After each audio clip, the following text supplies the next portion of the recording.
जानानै थांनाय 28 नं गसाइगाव बिधानसभा बियाबनिफ्राय उफ्रा बिसायख'थियाव सासे इउपिपिएल दोलोनि गोख्रों मावथि हिसाबै खामानि मावबोबाय थानायनि उनाव एमएलए महरै देरहाबोनो हाबाय। दा बे एमएलए महरै देरहाबोनो हानायनि उनाव गोजां बोथोरनि सानबानि जिथु जथुम्मामोन नैबे जथुम्मायावहाय सासे गोदान एमएलए महरै बाहागो लानानै सारा गोसोआव माबायदि मोनखो? गिबि गिबियावनो बे समाव बर'दिननि गाहाम हामलायनायखौ जोंनि आसामनि साफ्रोमबो रायजो राजानिसिम आङो बावहरग्रोदों आरो लोगोसेयैनो बावैसो 20 तारिखनिफ्राय लानानै दिनैसिमहालागै जे गोजां बोथोरनि जे सेसन सोलिगासिनो दङ बेवहाय आङो गोदानै सासे एमएलए महरै बाहागो लानानै माखासे जिखिनि मिन्थिनांगौ दं निस्सय बेवहाय सोलोंनो हादों होननानै आं सानो आरो गोबां माखासे बेवहाय सोंनाय फिननाय जायो दा बेयाव आंबो बाहागो लादोंमोन नाथाय लाकि होननांगोन ना आनलाकि होननांगोन आंनि जेने कुइसन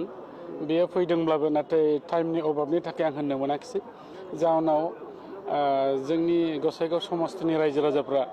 निस्सय बिथांमोना मिजिंथिनानै थादोंमोन जे जोंनि समस्तिनि बागै खोथा बुंगोन दा नाथाय समा खाबु होयैखाय आं बुंनो हायाखिसै जेखि जादोआ आङो देरहाखांनायनि उनाव दा रायजो राजानि थाखाय जोंनि समस्तियाव जेसेबां गोग्लैसोनाय खामानिफोर दङ बेखौ रायजो सरकारनि गोबां मिनिस्टारफोरजों डिपार्टमेन्ट वाइसआव रायलायनानै जौगानायनि थाखाय खामानिखौ आं मावलांनो सानदों आरो बेयाव निस्सय आं सानदों जिहेतुके दिनैनि समाव जोंनि जेनाखि डक्टर हेमन्त बिश्व शर्मा देबनि जे सरकार बिथांनि जे पजिटिभ थिंकिं बेवहाय निस्सय आं सानो 28 नम्बर गसाइगाव समस्तियावबो मोनसे जौगानाय फैगोन होननानै। बेनि गेजेरजों आं मोनसे सोंनो नागिरो बे समावहाय बिपिएफ दोलो अर्थात हाग्रामा महिलानि दैदेननाय बिपिएफ दोलोआ बिटिआर हालामावहाय थाद'नाय गैयै माखासे माने वर्कशप लाबाय थानाय नुदों बेनि गेजेरजों रायजोफोरनि गेजेराव बुंनो नागिरदों जे थांनाय बोसोरसेयाव इउपिपिएलआ माने जेबो जौगाथायनि खामानि मावनो हायाखै दा बे बेलायावहाय इउपिपिएल दोलो हिसाबै माबा मोनसे खहा जागोन होननानै सारा सानो नामा?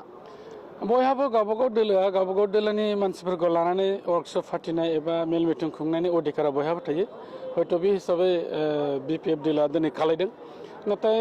जिबादि जुक्ति बिथांमोना होदों जे इउपिपिएल दोलोआ सरकार जाखांनायनि उनाव जेबो खामानि जादोआ बिथां प्रमद बर'नि दैदेननायाव बिथांमोना खामानि मावनो हायाखै होननाय अजद दैखांदों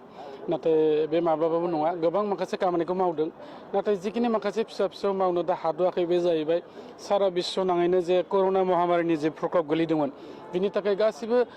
उन्नयनमूलक जे खाम दंमोन बे थाथ'जोबदों दा बिनिखायनो बिथांमोना अपोजिसन नालाय सब समाय बिथांमोना माने नङैखौनो नुखागोन आरो गोबाव सम 17 बोसोर बिथांमोना बिटिसि ओनसोलाव सालायनायाव जोंनावबो दिनैनि समाव जेसेबांनाखि खामानि जायाखै बे जायैया बिथांमोनानो मावनो हायाखै नाथाय दिनैनि तारिखाव जों गोबां खामानि मावनो लादों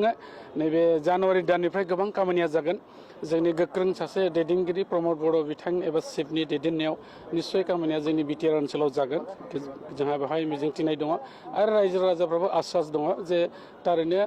सोलायनाय मोनसे नांगौ हिसाबै दिनै प्रमद बर' बिथांखौ जोङो बहुत चिफ थिसननानै रायजो राजाफ्रा दिनै बे आसनखौ होदों जे मिजिंथिदों बिथाङाबो रायजो राजानि थाखाय खामानिखौ मावगोन आरो जों बयबो जयैनो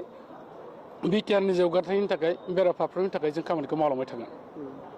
थांनाय नैबे सानबानि बिधानसभा जथुमाव माखासे आयेनखौ सोदांनानै माने आयेन महरै लाबोनाय जाबाय बे बेलायावहाय सारा मा बुंगोन? माखासे बिल बेवहाय लाबोनाय जादों बे सानबानि सेसननि गेजेरजों दा जे बिलखौ लाबोनाय जादों बा हाउसआव जेनाखि बिर'धि दोलोफोरबो दङ गासिबो सावरायनायनि गेजेरजों बेवहाय सालिजारि नायनाय जादों आरो जे बिलफ्रा जोंनि सारा आसामनि रायजो राजानि थाखाय एक्सेप्टेबल आरो जे बिलखौ लानानै जोङो आसामखौ जौगाहोनो हागोन बेफोर बिलखौ बेवहाय